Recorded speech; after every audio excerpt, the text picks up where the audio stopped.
bisa tidak untuk tidak melupakan Allah selamanya. Bisa tidak khusyuk selamanya, bisa tidak tunduk patuh kepada Allah Subhanahu wa taala. Artinya puasanya ini bukan hanya sekedar menahan haus dan lapar saja. Maka ya taatan ini, ketaatan kita kepada Allah, ikhwan akhwat rahimakumullah. Kalau tadi tanpa dibimbing oleh guru yang benar-benar sudah mencapai maqam ma'rifat, orang-orang soleh. Bismillahirrahmanirrahim. Faddalana ala kathirin min ibadihil mu'minin. Allahumma salli ala nabiyil hashimiyyi Muhammadi wa ala alihi wa sallim taslima. إلهي أنت مقصودي ورضاك مطلوبي أعطني محبتك ومعرفتك وأعطني معك أبدا رب اشرح لي صدري ويسر لي أمري واحلل عقدة من لساني يفقه قولي وسدد لساني واهد قلبي بحق سيدنا محمد صلى الله عليه وسلم أما بعد أصحاب الفضيلة جميعي مشايخ أهل سلسلة طريقة قادرية نقشبندية مهسورية ليسرنا رسالة PKN بالخصوص حضرة شيخنا المقرب سلطان أولياء في هذا الزمان سيدنا شيخ محي الدين محمد عبد الغوث سيف الله مسلول القادر النقشبندي الكامل المكمل قدس الله رضي الله تعالى عنه الفاتحة أعوذ بالله من الشيطان الرجيم بسم الله الرحمن الرحيم الحمد لله رب العالمين الرحمن الرحيم مالك يوم الدين إياك نعبد وإياك نستعين اهدنا الصراط المستقيم صراط الذين أنعمت عليهم غير المغضوب عليهم ولا الضالين آمين. Ikhwan wal akhwat yang dimuliakan Allah Subhanahu wa taala, khusus kepada semua yang hadir, khususnya daripada wakil talqin, Syekh Mursyid, para petugas manakib, dan juga beliau Bunda Haya serta Prof. Wiyatno dan semua ikhwan akhwat rahimakumullah di seluruh dunia, yang semoga kita semua senantiasa sehat walafiat, diberikan keberkahan lahir batin, dan senantiasa ada dalam lindungan dan doa dari Pangersa Abah selamanya, dan selalu istiqomahkan untuk mengamalkan, mengamankan, melestarikan la ilaha illallah dengan karomah barokah guru agung, bahagia selamanya. Amin amin ya rabbal alamin. Ikhwan wal akhwat rahimakumullah, mari sama-sama pada pertemuan MOI subuh kali ini kita bertabaruk dalam kitab Fadhailus Syuhur, yang mana kita ketahui kitab ini ditulis oleh Guru Mulia Pangersa Abah. Insyaallah hari ini adalah akhir dari bulan Rabiul Tsani. Berarti nanti malam kita sudah masuk dalam bulan Jumadil Ula. Dalam kitab Fadhailus Syuhur ini di huruf Rabiul Tsani itu yang terakhir ada maknanya Pangersa Abah memberikan makna huruf ya, yaitu al-yaqin, yakin. Dalam Al-Quran Allah Subhanahu wa taala berfirman, A'udzubillahi minasyaitonir rajim, wa'bud rabbaka hatta ya'tiyakal yaqin. Surat Al-Hijr ayat 99, yang artinya, dan sembahlah Tuhanmu sampai datang kepadamu al-yaqin. Yang dimaksud dengan al-yaqin di atas atau surat Al-Hijr tersebut, sembahlah Tuhanmu hingga datang kepadamu al-yaqin, maka Pangersa Abah memberikan penjelasan sebagaimana yang dijelaskan di dalam Hasyiyah As-Sawi Al-Maliki juz 2 halaman 303, yang bermakna, yakni yang dimaksud adalah sembahlah Tuhanmu selama masa hidupmu. Jangan sedikit pun kamu pergunakan umurmu selain untuk beribadah kepadanya. Sesungguhnya umur sangatlah singkat, maka buatlah keseluruhannya menjadi ketaatan. Dan pengertian yakin tersebut pada makna ayat di atas juga bermakna kematian. Artinya ibadah yang selalu dikerjakan hingga kematian kita menjemput. Mengucapkan kalimat syahadat, sholat fardu yang 5 waktu, sholat sunnah, zakat, puasa, haji, semua itu memiliki waktu-waktu yang telah ditentukan, kata Abah. Dan seluruh ibadah tersebut akan kita tinggalkan ketika sakratul maut atau ajal tiba. Jadi ikhwan wal akhwat rahimakumullah, Pangersa Abah dalam kitab ini memberikan makna tentang makna al-yaqin dalam surat Al-Hijr di atas tadi. Jadi dalam hidup kita ini, kita ibadah kepada Allah harus sampai yakin. Ada dua pengertian. Yakin di sini adalah Sebagaimana juga maknanya adalah wafat atau kematian.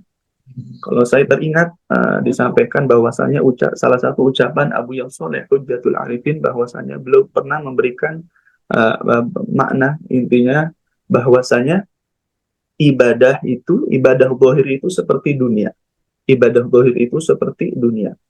Tadi bagaimana kita ibadah dalam dunia ini, hidup kita dalam sholat, dalam namanya memasukkan puasa, zakat, haji dan sebagainya, itu ibadah dunia. Artinya setelah kita selesai hidup dari dunia ini, ibadah dunia zahir tersebut akan kita tinggalkan. Jadi sebagaimana dunia akan kita tinggalkan juga. Jadi ketika kita wafat pulang kepada Allah, sudah tidak melaksanakan yang namanya tadi ibadah di alam dunia ini seperti puasa, zakat, sholat, haji atau membantu sesama dan sebagainya. Nah, ibadah hati, beliau Abu Yassoleh Hujjatul Arifin memberikan makna juga, ibadah hati itu seperti akhirat diibaratkan.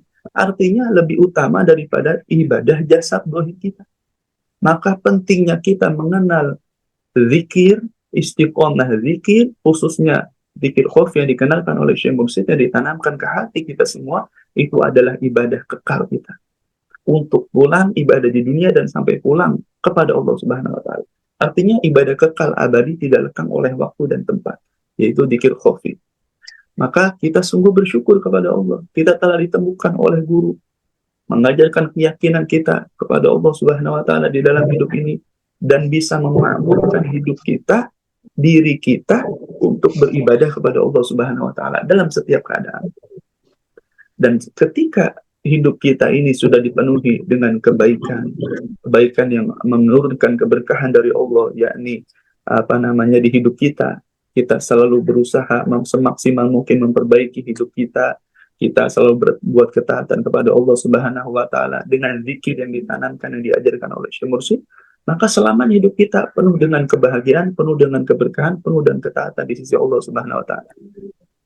Pun juga ikhwan akhwat rahimakumullah, ada sebuah bahwasanya seorang ulama mengatakan seperti ini. Ad-dunya sa'ah faj'alha ta'ah. Dunia ini sesaat, ikhwan akhwat rahimakumullah. Artinya apapun yang ada di dunia ini sangatlah singkat ikhwan akhwat rahimakumullah. Maka kita akan menemui waktu ajal kita, perpulangan kita, kembalinya kita kepada Allah Subhanahu wa Ta'ala. Maka sebelum itu semua terjadi, sebelum kita dipulangkan kepada Allah Subhanahu wa Ta'ala, maka selagi kita hidup seperti ini, maka mari sama-sama selalu kita berbuat taat kepada Allah Subhanahu wa Ta'ala. Taat yang diinginkan Allah seperti apa? Berbeda dengan apa sebelum kita bertemu Syekh Mursyid. Mungkin ibadah kita itu terserah kita. Terserah maunya dewek, bahasa orang Jawa. Sekarang dewek kan gitu. Terserah kita. Ya mungkin yang kita mengenal sholat, mengenal puasa, mengenal zakat, mengenal ibadah-ibadah yang lainnya, mengenal haji, umroh dan sebagainya. Namun ibadah semua itu apakah sudah sesuai dengan kemauan Allah atau masih dengan kemauan diri pribadi kita? Karena kalau sesuai kemauan kita seenaknya biasanya. Maksud seenaknya itu kita ibadah tidak memakai ilmu, tidak didasari kecintaan kepada Allah, tidak didasari sesuatu ibadah kita ini benar-benar karena keinginan Allah, bukan keinginan kita. Kalau keinginan kita, kalau sholat, ya hanya sekedar sholat. Setelah sholat, mungkin setelah melaksanakan sholat, seolah-olah kita sebelum talqin atau mengenal Syekh Mursyid, kita sudah sholat. Seperti itu saja. Namun hasil dari ibadah itu apa? Kan seperti itu. Nah, pentingnya kita bermursyid, mencontoh guru, mencontoh Syekh Mursyid khususnya dalam thariqah yang dipanggar sahabat, agar ibadah kita ini benar-benar sesuai kemauan Allah Subhanahu wa Ta'ala. Sehingga tadi timbul dalam ibadah tersebut, kalau kita melaksanakan sholat, melaksanakan puasa, melaksanakan zakat, haji dan sebagainya, timbul dalam diri kita kebaikan-kebaikan dari hasil ibadah yang kita lakukan kepada Allah. Contohnya sebagaimana misalkan kita sholat atau puasa. Puasa kita menahan diri dari lapar, dari haus, dahaga sampai waktu berbuka. Nah, kalau secara didohir puasa tersebut bermakna dan benar-benar merasuk dalam diri kita, maka maknanya yang puasa bukan hanya dohir, dan puasa juga banyak tingkatan ikhwan akhwat. Dan secara kita puasa yang ditahan ketika kita berbuka, mungkin ketika buka tersebut sudah boleh kita minum, kita makan. Tapi puasanya orang-orang khusus di sana dia bisa menjaga pandangannya, bisa menjaga lisannya, bisa menjaga telinganya, anggota tubuhnya untuk tidak bermaksiat kepada Allah Subhanahu wa taala. Jadi puasa ini selamanya, orang-orang khusus itu berpuasa selamanya. Dan ini pun menjadi ketaatan dia di sisi Allah Subhanahu wa taala. Dan ini yang Allah inginkan, bahwasanya ibadah yang dilakukan oleh seorang hamba ketika sholat atau puasa, ibadah yang lainnya bukan untuk hanya dirinya, namun menghasilkan kebaikan untuk dirinya dan orang lain. Kalau tadi dia puasa, bisa nggak dia puasa lisannya untuk tidak menggunjing saudaranya, tidak mencaci, menghina, bahkan berkata buruk. Begitupun ketika dia puasa, bisa nggak puasanya itu membuat dia tertahan matanya dari memandang kepada yang haram dan sebagainya. Bisa tidak pikirannya tidak traveling bahasanya, memikirkan hal-hal yang buruk, yang kotor, yang menurunkan murka Allah.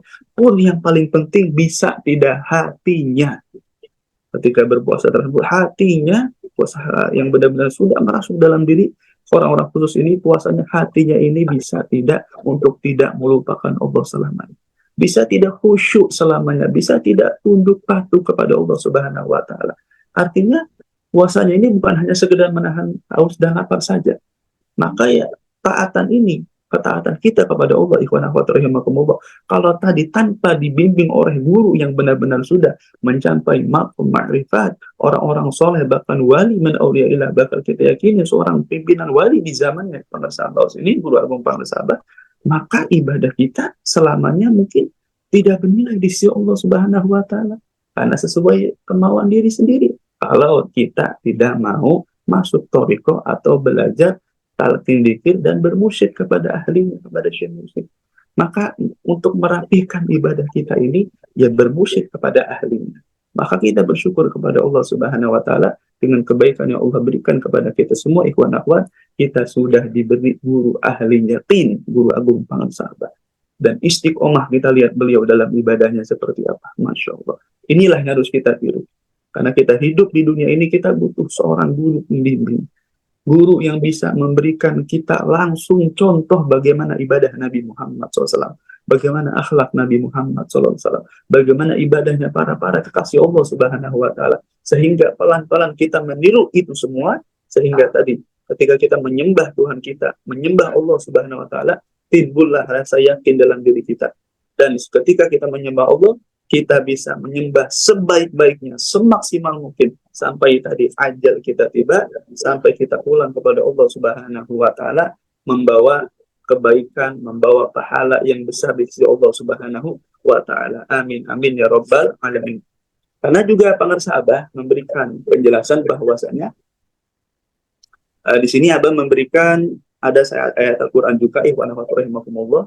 Qala Allah Ta'ala fil Qur'anil Karim, yauma la yanfa'u malun wala banun illa man atallaha biqalbin salim. Yang artinya dalam surat Asy-Syu'ara tersebut, pada hari di mana harta, anak-anak tidak ada manfaat kecuali mereka yang datang kepada Allah dengan hati yang berserah diri. Nah, ini hati yang yakin, yang selamat. Ketika harta kita, jabatan kita, anak-anak kita tidak bermanfaat bagi kita semua.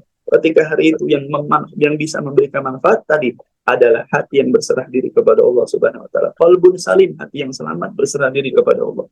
Maka zikir ini, yaitu khususnya zikir qafi ini, yang ada di dalam hati sanubari kita, yang kita laksanakan terus-menerus sejak saat ini sebelum datangnya kewafatan kita sampai kita pulang kepada Allah. Inilah cara kita menyelamatkan hati kita dari buruk sangka, dari sesuatu yang mendatangkan murka Allah, dengan zikir yang ditanamkan ke hati kita semua.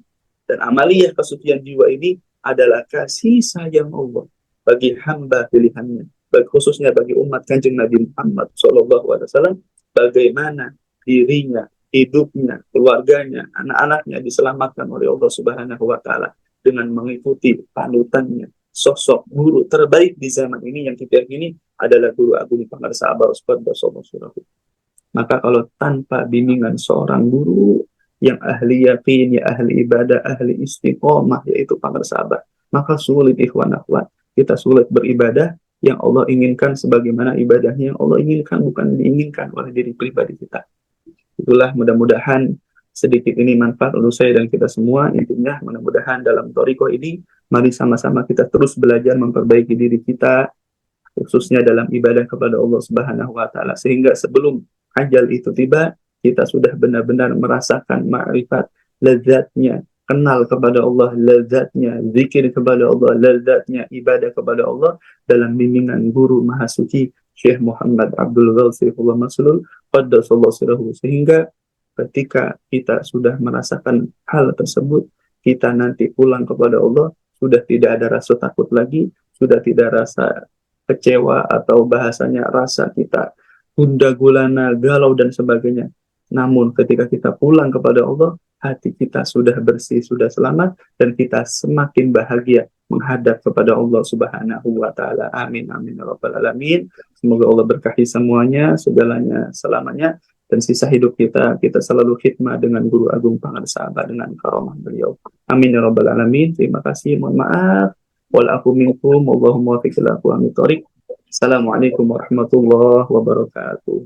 Waalaikumsalam warahmatullahi wabarakatuh. Allahumma salli ala nabiyyin hashimiyyi Muhammadin wa ala alihi wa sallim taslima. Allahumma salli ala nabiyyin hashimiyyi محمد وعلى آله وسلم تسليما اللهم صل على النبي الهاشمي محمد وعلى آله وسلم تسليما صلاة الله سلام الله على طه رسول الله صلاة الله سلام الله على ياسين حبيب الله توسلنا بسم الله وبالهدي رسول الله وكل مجاهدين الله لأهل البدر يا الله إلهي سلم الأمة من الآفات والنقمة ومن هن ومن غمة بأهل البدر يا الله. الفاتحة. أعوذ بالله من الشيطان الرجيم. بسم الله الرحمن الرحيم. الحمد لله رب العالمين الرحمن الرحيم مالك يوم الدين إياك نعبد وإياك نستعين اهدنا الصراط المستقيم صراط الذين أنعمت عليهم غير المغضوب